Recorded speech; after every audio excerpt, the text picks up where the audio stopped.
This is the introduction to the field test of the Vaucluse Gear Cool Dry Frame. Now you may be wondering just what is that? And quite honestly, when the review request came in from one of my subscribers, that was my first question. So I got online, researched the product, reached out to the manufacturer. I was very enthused at the fact that they really want to work with the search and rescue community. But let's get back to the what is it question. This is a frame that is extremely light but stiff enough to provide an opening that provides consistent airflow between your back and your backpack. So it fits onto the back of your pack, and this spacing allows consistent airflow while molding to the contours of your back. Now, I had two initial thoughts. One was, well, that's interesting. Somebody's thinking outside the box. And number two, how could this possibly work? After all, the very first thing we're taught about backpacking is keep that pack as close as possible to your back. Well, the manufacturer sent me an evaluation unit. I took it out in 3 separate 5 or 6 minute sessions, just walking around outside the apartment, inside the apartment. And it does work. If there is a breeze, a cross breeze, you can feel it on your back. Now, the other thing is, I believe that if you have a very thin shirt on, you're going to feel this frame. As it happens, it's very stiff as it comes out of the box, and it requires kind of a break-in period. Think of it as like a stiff pair of jeans or brand new shoes. It's got a break-in period. Now, if you're like me, you just want to load up and get out there, then I'm going to show you a hack. And you know how I love hacks and so forth. So hang on. I'm going to take this out to the LBJ Grasslands tomorrow. We're going to take it out for an extended evaluation, and we'll find out if my hack works and if this product is really for real.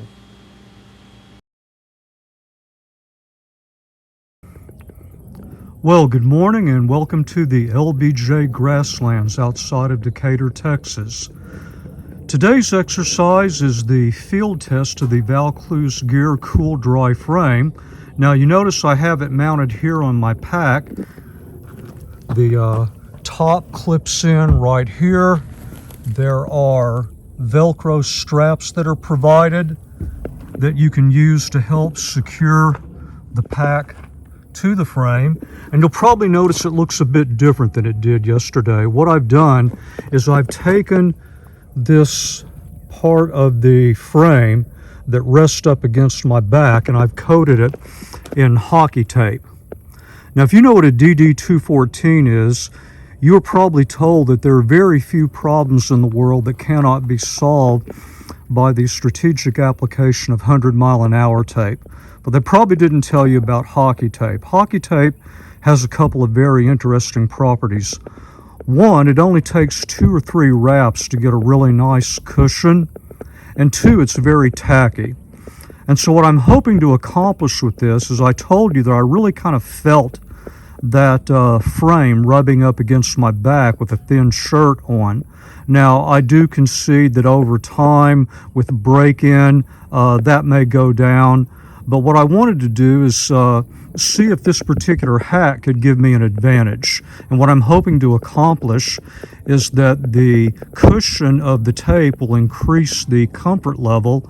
And in addition to having the frame firmly secured to the pack, I'm also hoping that the tackiness will help keep it rooted up against my back. I don't want the pack shifting and then this frame moving and then grating up against my back, because then I just trade one problem for another. So that's it for our introduction. I'm going to wait for the sun to come up a bit more, the temperature to get up, and then I'll come back and I will describe the conditions and the specific exercise that we're going to go through today.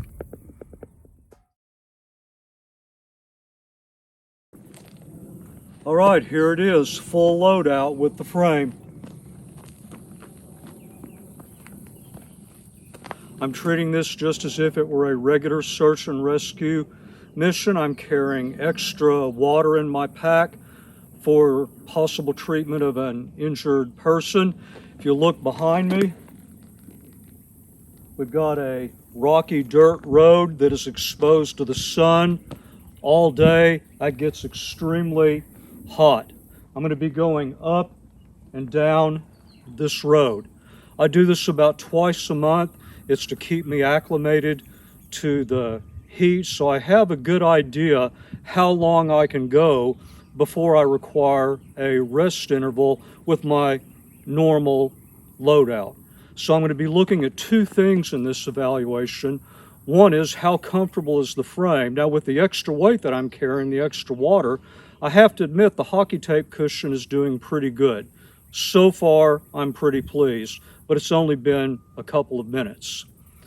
The other thing is, can I pick up additional time before I have to make a forced rest interval? Rest interval is not hydration. That is, my core's too hot. I got to get in the shade, take my pack off, get my core temp down before I can get back and get out. I don't have to pick up a lot to have a benefit. Just 5 minutes can be huge, because time equals survivability. It only takes a few minutes to make a huge difference in the survivability of an injured person. So, how will this all perform? There's only one way to find out.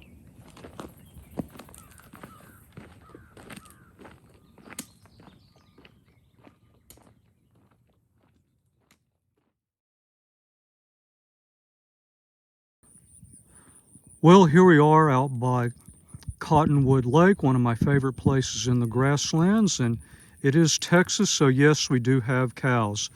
As you can see, it's been just a bit over 25, going on 30 minutes from when we started, and I've noticed two things so far. There, of course, is not a cloud in the sky. That sun is really beating down on me, and there is a slight breeze, but it's very intermittent. And for example, like right now, it's just barely blowing. And in search and rescue, I have to stop and do frequent 360-degree assessments. And when you're out here in the wild, you need to check your six regularly anyway. So I'll turn like I am right now and have that breeze blowing across my body. And it's really interesting. I can actually feel the cooling effect on my back. So I'd say that the frame is working the way it was designed so far. I've never felt that type of cooling out here in these temperatures and with this pack. The pack is shifting a bit. I'm not getting too much effect out of the tackiness of the hockey tape, but the extra softness and cushion is doing a great job, because as my pack shifts in this uneven ground, I don't notice it when the frame moves across my back. So I would say for at least half an hour, so far so good, but we still got some time to go. And as Steve Austin once said, it's time to move on down the road.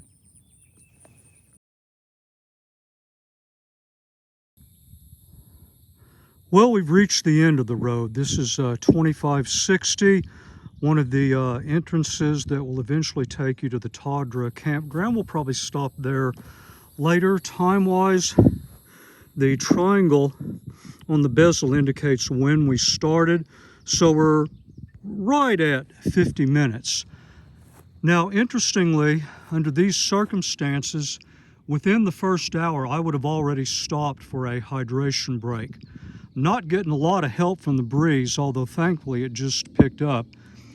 I did make a 1.5 minute stop, and that was for heart rate. This path from Cottonwood Lake all the way up to this point is several hundred yards, and it's uphill over not the type of terrain that you really want to walk on. Those rocks are constantly moving under your feet. So I have to be very cognizant about my heart rate, making sure it doesn't get up too high. So periodically I'll step off to the side, I'll do a terrain assessment maybe for about a minute, minute and a half, let the heart rate get back down. But it's really interesting that here we are closing in on 1 hour, and I'm still going really good. I don't, feel the need for a hydration break yet. So what we're going to do is move on back in this direction. We'll head back down towards Cottonwood Lake, and I'll check in later.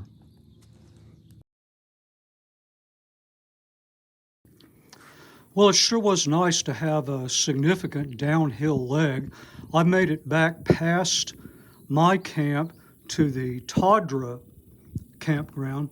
TADRA stands for Texas Arabian Distance Racing Association.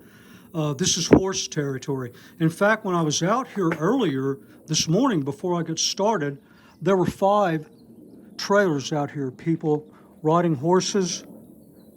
They're all done for the day. It's way too hot to be out there doing much of anything. Now, in terms of time, let's see if I can get a better view on the watch there. Yeah, there we go. Usually after about an hour to an hour and 10, I'm on a forced water break, and it'll be at least a 5-minute break because I'm really struggling to get my core temperature down. I blew that, not by 5 minutes, but by a whole lot. And what I'm finding is that for the first time, even with the chili pad around my neck, which I would normally wear, I'm not doing that today for test purposes. That just affects my front. And any system is only as good as its weakest component. And the weak component has always been my back, right? I'm out here, sun's beating down on me. I mean, I feel like I'm getting roasted out there. I can feel the heat coming off the road and burning my face. And my pack is heating up. And all that does is it heats my back up. And so part of my core, I can cool down a little, but the back is the weak link. Now I'm getting much more consistent airflow and evaporative cooling around my entire core. And that is really helping me stay out and move harder and longer. I mean, I'm going to go ahead and do the full 5-minute break here because I think it's important to periodically rest and hydrate. There's no need to be Rambo and then 15 minutes later I collapse and fall down. Then what I'm going to do is move back to the camp area. That'll take me up to about 2 hours total mission time.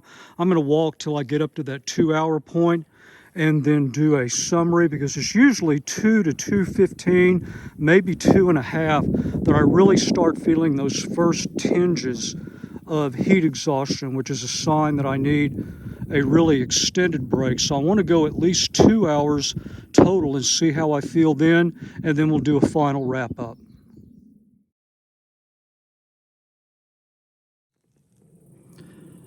All right, there we go. Just over 2 hours and 5 minutes. I think I timed that pretty well.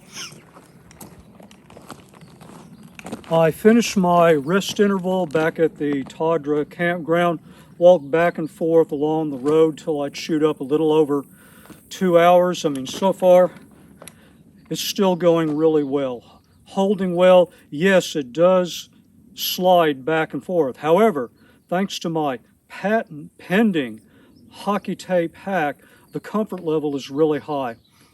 And normally right now, I would not be out on the road. That's like adding another 30 or 45 minutes to a typical exercise.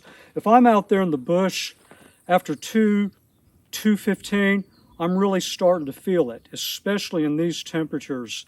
On that road, it's like I'm baking. I can feel the heat coming off and just hitting my face. And yet here I am, I still feel great. Normally I'd feel maybe a little bit of dizziness. I'd really need to get off my feet for an extended period of time, and I'm still going. And I don't even have a chili pad working for me. If I did, I could get cool water going down both my front and back, and I could accelerate that evaporative cooling effect. So I think there's an idea here. There's something to push forward on. I'm getting all this feedback back to the manufacturer, especially since they're interested in products to help the search and rescue community. But even if you're not in search and rescue, you could look at this as kind of an insurance policy against heat exhaustion. Maybe you're out longer than you thought you were. You get a little lost, a little bit turned around. Water supply is running down. It just keeps your core down that much easier, especially if you've got a workable breeze. And all the conditions today were working against me. The heat, the road, very little breeze for this time of year. Probably the only break I got is that the humidity is just a tiny bit lower than it was maybe last month or this time last year. So I'm going to go ahead and wrap it up there. If you were one of the subscribers who requested this review, first of all, thank you for subscribing to the channel. I hope you got the information you were looking for. And until the next review, thanks for watching the video.